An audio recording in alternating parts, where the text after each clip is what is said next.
Hoje, o nosso Visão Masculina vai falar de um assunto fascinante e que tem estado muito em voga atualmente. A Cabala, ou Cabalá. Nós estamos recebendo aqui autoridades no assunto que nos honram com a sua presença. Começo com o professor de numerologia da Cabala e os códigos do Torá, que é o professor Davi Zumerkorn. Muito obrigado. Muito obrigado eu por sua presença. É uma honra estar aqui diante por favor. dos mais talentosos apresentadores da TV brasileira. Por favor. Uma honra enorme. Apenas um amigo da colônia judaica, por favor. Recebemos também aqui o Fernando Pires, que já estava conosco antes, que é fascinado pela Cabala e começa a estudar agora. E o nosso querido Rabino Natan Silberstein. Estou muito feliz de estar aqui com o senhor. Ouvi falar muito bem do senhor e hoje estou feliz de conhecer pessoalmente. Muito obrigado, o prazer é meu. Bom, a minha pergunta inicial, que é até simples nessa nossa conversa hoje aqui, professor Davi, é Cabala ou é Cabalá? Como é que a gente fala? Bom, veja bem, se nós transliterarmos do original em hebraico, o nome correto é Cabalá com acento na última sílaba. Mas em português se costuma falar Cabala. Não é errado. Quer dizer, eu posso dizer Cabala que não estou incorrendo em erro. Não, mas sempre é bom ir atrás do original. Correto, correto. Como é que a gente pode definir a Cabalá? Religião, ciência, filosofia, tudo isso junto ou nada disso? A Cabalá é uma coisa muito complexa. Na verdade, é a ciência oculta judaica. É um dos níveis que a gente estuda a Bíblia, a Torá. Existem vários níveis de estudo, de interpretação da Bíblia, e a Cabalá é um deles. Na verdade, é uma união de profecia com sabedoria. Qual é a ideia básica, então, da Cabalá? É isso? É a fusão da profecia com a sabedoria? A ideia básica é entender melhor a sabedoria de Deus, entender que existe um ser que cuida de todo esse mundo, que não existe uma folhinha de grama nesse mundo que se mova sem que seja por vontade de Deus. Há alguma tradução específica para a palavra Cabalá, Davi? Bom, a palavra Cabalá literalmente significa recebimento, receber alguém, alguma coisa, perdão. Porque isso foi passado de pai para filho. A tradição era oral, né? Exatamente, era oral. Porque existe a Torá escrita, Sim. que é a Bíblia que Deus escreveu, Bereshit, bara Elohim, et hashamayim ve'et haaretz, traduzindo o português. No princípio criou Deus os céus e a terra. Seria o Gênesis. Seria o Gênesis. Ou seja, essa forma literal. Existem outros níveis de interpretação e a Cabalá é um desses níveis mais profundos. Na verdade, existe também, quando Moisés recebeu isso no Monte Sinai, ele recebeu uma série de informações orais, dando explicações a respeito daquele texto escrito. Isso chama-se Torá oral, Torá Shebeal Pé. Na verdade, nós estamos vendo lá o primeiro passuco, o primeiro versículo da Bíblia, né? Como eu disse antes, no princípio criou Deus os céus e a terra.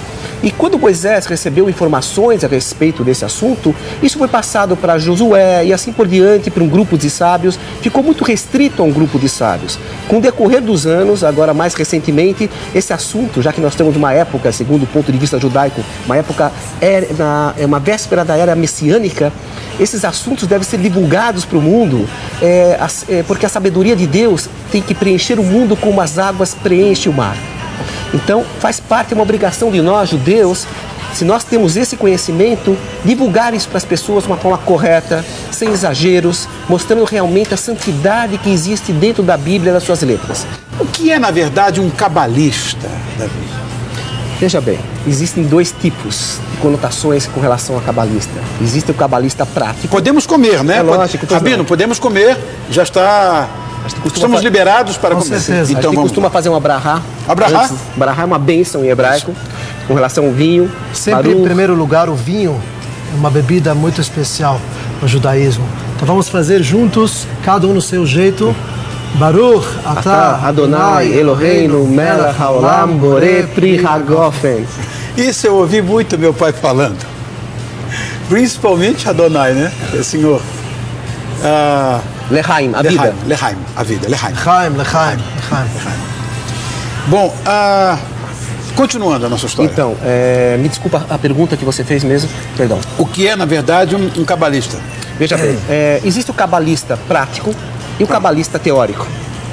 Cabalista teórico é aquele que se aventura nos escritos antigos, judaicos, tentando conhecer melhor a Bíblia nas suas minúcias, nos seus detalhes. É uma pessoa que conhece de fato a teoria do assunto. Cabalista prático, hoje em dia é muito difícil, existem alguns, né? Mas é coisa rara no mundo, não é uma coisa que se encontra em qualquer esquina. Sim. É uma pessoa que usa dessas forças para melhorar o mundo, fazer esse mundo atrair espiritualidade de Deus focados em certos assuntos. Para o bem, é lógico. Lógico. Então, de uma forma simples, seria mais ou menos isso. Agora, por que essa história da numerologia judaica é tão importante para o estudo da Kabbalah? Veja bem, a Kabbalah, na verdade, é como se fosse o DNA da Bíblia. Há necessidade de utilizar instrumentos, equipamentos para se verificar melhor o DNA, a alma desse assunto. A numerologia judaica é uma das ferramentas mais importantes para você conseguir captar informações que a princípio não estavam à vista. Por exemplo, eu perguntaria para você, o que é contar, Rony? Como você definiria para mim contar? A definição de contar é de numerar as coisas. Pode ser manipular números. Sim. Ou contar uma história, narrar uma história. Não é verdade? Sim, por que não? Claro. Exatamente. Claro. Narrar uma história, eu estou juntando palavras. Palavras são conjuntos de letras. Existe uma analogia, uma interligação entre números e letras. Assim, quando Moisés recebeu a Bíblia no Monte Sinai, cada letrinha tem um valor numérico que Deus disse. Olha, essa primeira letra do alfabeto hebraico, o Aleph, vale 1. A segunda letra, o Beit, vale 2. Assim por diante. Então a gente podia, de repente, ó, nós estamos ali com o que está... O alfabeto hebraico, né, em forma circular, todas as letras do alfabeto hebraico, com seus respectivos valores numéricos. E o centro nós temos lá as duas tábuas das leis que Moisés recebeu no Monte Sinai. Vamos entender, por exemplo, explicando a numerologia do nome de Adão, por exemplo, né? Para o pessoal de casa poder entender um pouco melhor do que nós estamos falando. Certo. O senhor gostaria que eu fizesse uma apresentação? Por favor. Pois não.